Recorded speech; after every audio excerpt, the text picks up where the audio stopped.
guys, welcome back to my channel. My name is Caitlin, and in today's video we are going to be answering all of the questions that I've gotten from you guys regarding the first semester of dental hygiene school. I've compiled about 31 questions from you guys from Instagram, YouTube, as well as some emails that I've received regarding just general questions about the program. So I figured that I would go ahead, now that I'm done with my first semester of hygiene school, I would compile all of those questions together and make one big Q&A video for you guys. So we have a lot of questions to get to, so let's go ahead and get into the video now. So the first question is, I just wanted to ask if there are any moms in your program, and is school load manageable if you have kids?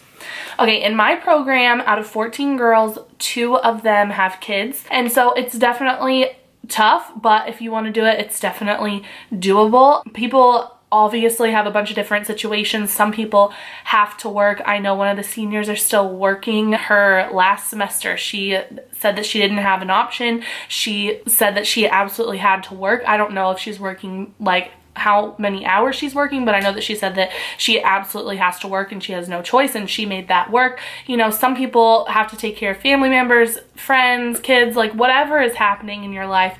Obviously, it's really just a matter of time management and trying to delegate exactly what you need to do. So I would say nothing is impossible. I personally don't have kids, so I can't answer that great for you, but I have seen other people do it and I know that it is possible. The second question is, how was your financial aid process and how does paying for the hygiene program work? Depends on what state you're in and what school you go to. If you go to a private college, I'm not really sure. I go to a public school. Speaking from my school, we have FAFSA. You can apply to FAFSA and you can get the Pell Grant if you're under a certain income level. You can also take out loans that you don't have to be approved for those, and then also some programs have dental hygiene scholarships, just depending. So definitely talk to your advisor about that and try to figure out what your school does. But generally, that's how people pay for the program, is with financial aid and loans and stuff like that. Question number 3 is, are you allowed to work on patients during your first semester? So for my program, we just work on each other. We don't actually see like real public patients. We just practice on each other the first semester, and then we start seeing patients the second semester. The next question is, hey girl, I'm in a dental hygiene program in Canada and I was wondering how long the program is in the US. Well, programs differ, but my program is 5 semesters, so we go fall, spring, summer, fall, spring. I know that all programs in the United States have to be 2 years long. Pretty sure that's like a law or something. So nationally, your program has to be 2 years long. The next question is, how many hours do you study every day or every week? I definitely don't study every day, especially when I have an extremely long day, like 8 to 5. It really depends on if I have a test the next day, if I study after I've had a really long day. Generally, I would say I probably study about 10 hours a week or something like that, but that's just me, and other people are going to study different, you know, amounts and stuff like that. So that's just me personally. Next question is, when and why did you decide to do dental hygiene? What were you doing before hygiene? I made a video called Why I Chose Dental Hygiene, and that really answers that question a lot more in depth. I'll link it right here. Is school more lecture or clinic? So for me personally, kind of how I think that it worked, at least for the first semester. I don't know how it's going to be in the future. We really learned the main things in the beginning of the semester, and then we kind of went to clinic more often in the end of the semester. So it was kind of like you learn it and then you practice it. Does anyone in your class work outside of school? In my personal class, there are a couple people who work part-time, but that's about it. What is your favorite class and why? And what has been the most difficult class for you? I would say my favorite classes last semester was radiology, which is really weird, but I just really enjoyed my teacher, and I just get like conceptual stuff like that. And so that's the class that I like the most, and it's funny because that's the one that everybody told me I would hate the most. Difficulty-wise, my introduction to patient care class was pretty difficult to me. I've said this before, I think that it's kind of like a catch-all class, at least how my program's set up, because it has like anatomy and it has like patient care stuff, and it has like medical alerts and blood pressure and vital signs and like everything. So it was like a lot of stuff in one class, and that was definitely the class that I struggled with the most. What textbook have you enjoyed reading? Which textbooks did you wish that you read before? I did not really use the textbook at all this whole entire semester. I'm not gonna lie. I really just went based off of the PowerPoints. I read in the book like they told us to at the beginning of the semester, and they do tell us to do readings, but honestly I never really had the time to do that. I was always studying PowerPoints and stuff like that. So yeah, I wouldn't say I had a favorite textbook. But did you have to take the ACT to get accepted, and what was your score? Thanks. Yes, we had to take the ACT or the SAT. I had already taken mine from high school, so I just submitted whatever my score was. I honestly do not know what my score was. I don't even think that was a part of the formula for us to get in. I think that it was just like, you have to have this completed. I could be wrong. How many classes are in the semester that you're in now, and how many classes do you have coming for spring semester? So personally, I had 4 classes this semester and I have 4 classes next semester. However, I do know that other programs, I think what my program does is they kind of compile classes into, like, so we had dental anatomy, right? But other programs have head and neck anatomy, dental anatomy, tooth morphology, embryology, histology, and they have all of those classes into separate classes. Like, I know some people have told me they take like 11 classes or something their first semester, but I think what my school does is they combine that into one class. So I take 4 classes, but if you went to another school, you could be taking 11 classes in a semester, but it's all basically, I would assume, the same material. Does learning a modified pen grasp feel unnatural or challenging? I was worried about that whenever I first came in, just because I heard that's what feels foreign the most. For me personally, it felt natural. However, I do have pretty good hand-eye coordination. I always have. I've always excelled at sports. I'm really good at Guitar Hero, which I know that sounds really stupid, but I've always had really good hand-eye coordination, and so the modified pen grasp was not difficult for me. However, that's going to vary based on who you are and how much you practice and just stuff like that. But for me, it felt natural, honestly, the first time that I did it. Even if it doesn't feel natural for you the first time that you do it, I'm pretty sure that's the majority of people's experience. You will learn it, it will become natural to you, and you'll be fine. Don't even stress out about that. What do you find most difficult about clinic? I don't really find anything particularly difficult about clinic. Ask me that next semester. Yeah, I mean, there's nothing that I can really say. The one thing that I like about clinic is that the time goes by real fast because you're, you know, constantly doing stuff and you're constantly working on stuff. It's not like sitting in a lecture where the time is like dragging by because you're doing a 4-hour long lecture, you know? So I enjoy the fact that it goes by a lot faster. So next question is, what do you wish that you would have done differently? Honestly, what I wish that I would have done differently is not stress so much before school. I wish that I would have enjoyed that time, enjoyed that summer that I had.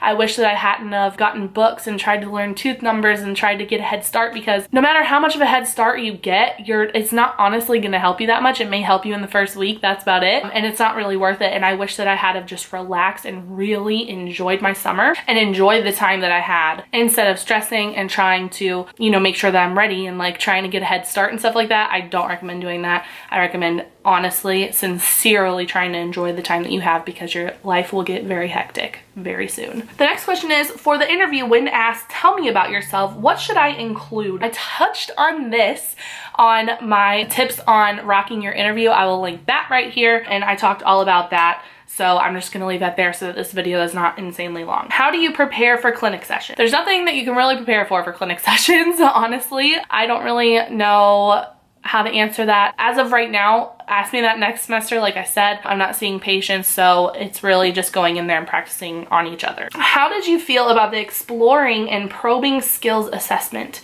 It was really hard for me. Well, actually, I haven't done my probing assessment yet. We do that at the beginning of next semester, but my exploring skill assessment, I did really good. I didn't feel bad about it. It was actually curettes that I did not do a very good job on, but exploring and stuff like that, it was pretty easy to me. After you do curettes, you kind of realize how light you should be exploring. Whenever, you know, I did curettes and then I went back to exploring, I felt like I had exploring in the bag, because I think before a lot of people, including me, were too heavy-handed with exploring. Whenever we had our partner workup, we had to explore and write down where we felt calculus and if it was super or sub and stuff. It was the first time that I had really, like, honestly tried to detect calculus instead of just trying to do the right motion, right? So like in the beginning, I was just like, okay, keep it adapted. This is what you're supposed to do, right? Like doorknob motion. But then after all of that was done, we were done doing curettes, and then we went back to partner workup, I was like, oh, I feel the calculus, like this is what I'm supposed to be detecting right now, you know? So I think it just comes full circle, and if you did have a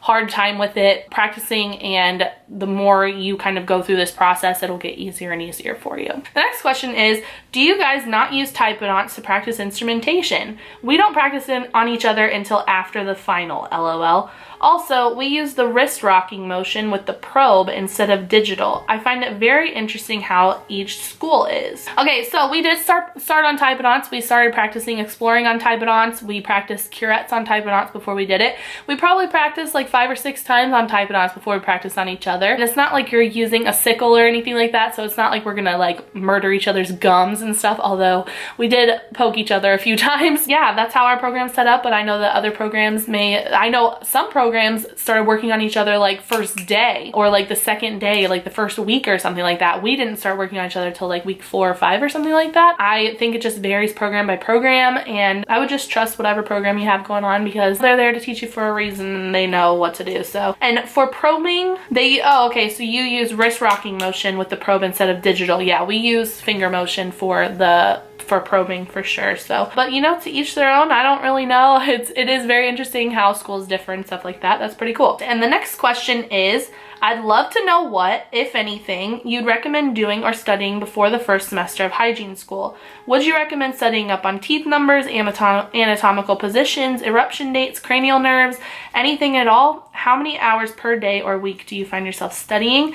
And do you do most of your studying alone, with a group, at school, or at home? Thank you. Like I said before, I honestly don't recommend doing anything beforehand. It's not going to benefit you. It's not going to get you that much of a head start. It's honestly not, and you honestly need to take the time. You will regret it if you don't. If you're sitting there, you know, weeks before school, not enjoying the time that you have off, and you're studying and stuff, and then you're going into 16 weeks of studying like crazy. Don't do it, honestly. Just don't. Like, obviously you can do what you want, but in my opinion, I seriously regret not relaxing. And then I already answered the questions about how many hours I study and stuff like that. Generally, I study alone, but that's just how I do it. I know some of my friends, they meet up at school and they'll study together, especially for finals. They did that a lot, but I don't study well in a group. I can do it if I have all of the information solidified and then I go to a group and I study with them because I already have the information in my head and I know what I'm talking about, but I can't go to really study and learn and remember with people because they'll get me confused, and so I just can't do that. Do you know what type of office you want to work in once you graduate yet?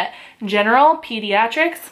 Well, my end goal is to actually teach at a college. That's what I love to do. I love to teach. I think that's one of the reasons why I like doing these videos. I've said that before. I don't think that I want to do peds. I actually used to work at a daycare and I really enjoyed it. I don't really know. It might change my mind, but I think I just want to do general just so that whenever I teach, I have a lot of experience in a general practice and I've seen all sorts of patients, whereas if I'm working in pediatrics for a long time and then I try to go get a job, I haven't really been seasoned enough, so I'll probably end up doing general. Are the classes a lot harder than the college prereqs you took, or about the same? I would say generally it is about the same. Hard-wise, I would compare it to A&P and micro because there is a lot of A&P and micro. Like, don't think that you're going to take anatomy and physiology and microbiology and you're just going to drop that information off and say bye-bye. Don't think that you're going to take chemistry and just drop that information off and say goodbye. Like, no. You will use that information, and that is one thing that I wish that I had have known, because you're still going to need to know cranial nerves. You're still going to need to know this is the sternocleidomastoid. You're still going to need to know all the muscles of the head and the bones of the face and the neck and everything like that. You're going to be tested on that your first semester. And radiology has to do with electrons and stuff like that. So then microbiology, I'm sure we will use that a lot more next semester in perio. We did use that some. You know, you have to know what bacteria causes cavities on enamel and on the root surface and all that kind of stuff. Don't think that you can know that information, drop it off, and then go on to dental hygiene school. Like, no, you need to know that basic information for sure. So I would say generally it's about the same. I think what makes it harder is trying to learn a bunch of new information and learn a bunch of new skills that you have to do physically, maintain this really hard schedule, being there, having your brain on from 8 to 5 every single day, and then still being tested all the time. I think it's just, that's what makes it really hard, is just the general package of everything that it is. If it was just those classes individually and you just had it Monday, Wednesday from 10 to 12, you know, like you take with your prereqs, it would be completely different, and I don't think it would be as hard. But because you're doing so many different layers of so many different things, I think that's what makes it so difficult. Next question is radiology hard? I thought it was just positioning the x-ray. Oh no, girl. It is not just positioning the x-ray at all. You are learning what is going on inside of that tube head. You're learning that electrons are going from here to here, and you have to know once the beam comes out, how those electrons interact with the tissue that you're going into, and radiation and types of radiation and so many different things, along with positioning the x-ray tube and stuff like that, which that is learning curve in and of itself. No, it is definitely, I think that's why people don't like it, because it's definitely a science class. It is not just, this is how you position it, bam, this is how you position it, bam, like no. So it's a lot harder than that. How are tests designed? Are they all multiple choice or what? Personally, our tests are all on the computer, and they are all different kinds. Our finals were all multiple choice, but our regular tests, they were like anything, like fill in the blank, short answer, multiple choice, a lot of true false and stuff like that. But it's always on the computer, and I think they do that because the boards is on the computer, and I'm pretty sure the boards is all multiple choice. So they try to like do it like the boards. Also, they make us get a 75 or better on our finals, because on the board you have to get a 75 or better. They kind of model it after the boards so that once we go in there, we're really ready for the boards, and we've been making these grades, and so we'll make the grade on the board like we're supposed to and stuff like that. So, and the very last question is, would you say that this semester was easier than what people told you it would be, like the same or harder? That's a very hard question, honestly. I would say that it's about the same. I thought that it was gonna be really hard.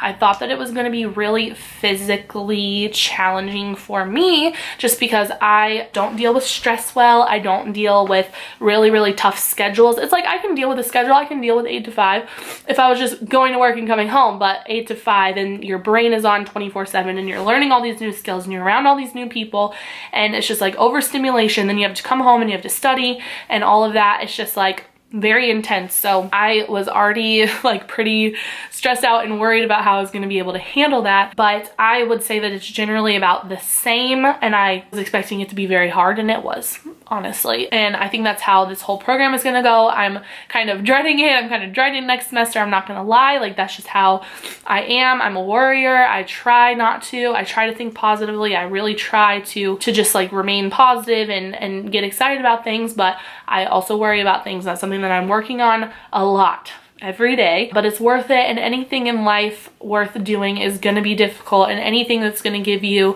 results that you want and give you the life that you want, it's going to be difficult. And that's why you just got to stick it through, and that's what I'm doing. At times I definitely questioned whether I wanted to remain in the program. I prayed a lot about it, and I really do feel like it's just something that I am supposed to do. I feel like it's something that is going to grow me as a person, not only career-wise, but just generally with the things that I struggle with, like anxiety-wise and stuff like that. I think that it's really going to grow me and show me what I'm capable of doing. And so that's why I feel like this is where I'm supposed to be, and this is what I'm supposed to do. You know, if you feel like this is what you're supposed to do, don't let anything stop you from your dream, because, you know, if that's what you feel like you're supposed to do in your soul, I think that you should listen to that. I think you should listen to your gut. I think that you should pray about it, and I think that just don't let the stress of what you hear and things like this and thinking about how difficult it is deter you from doing it, because you can do anything that you set your mind to, and anything worth having is gonna take some hard work, and you're gonna make great memories in the amount of time that you have at school, and it's gonna be awesome. So I hope that you guys enjoyed this Q&A. I've had a lot of fun compiling the questions and making it, and I hope that it was pretty comprehensive for how the program is for me so far and how this last semester went for me. I am very nervous and excited to start next semester. We start seeing patients at the end of February. That's terrifying to me, but I know that it's gonna be okay, and I know that I just gotta trust and believe that I'm where I'm supposed to be, and this is all gonna be really great for me. I just want to wish you guys well in your endeavors, if you're taking prereqs, if you're already out of the program, if you're going into the program, and just remember that you can seriously do anything that you set your mind to, no matter how hard it is. It will all be worth it in the end. Again, thank you guys so much for watching. Please make sure to give me a like and subscribe down below, because there will be a lot more videos just like this one, and I will see you guys on the next one. Bye, guys.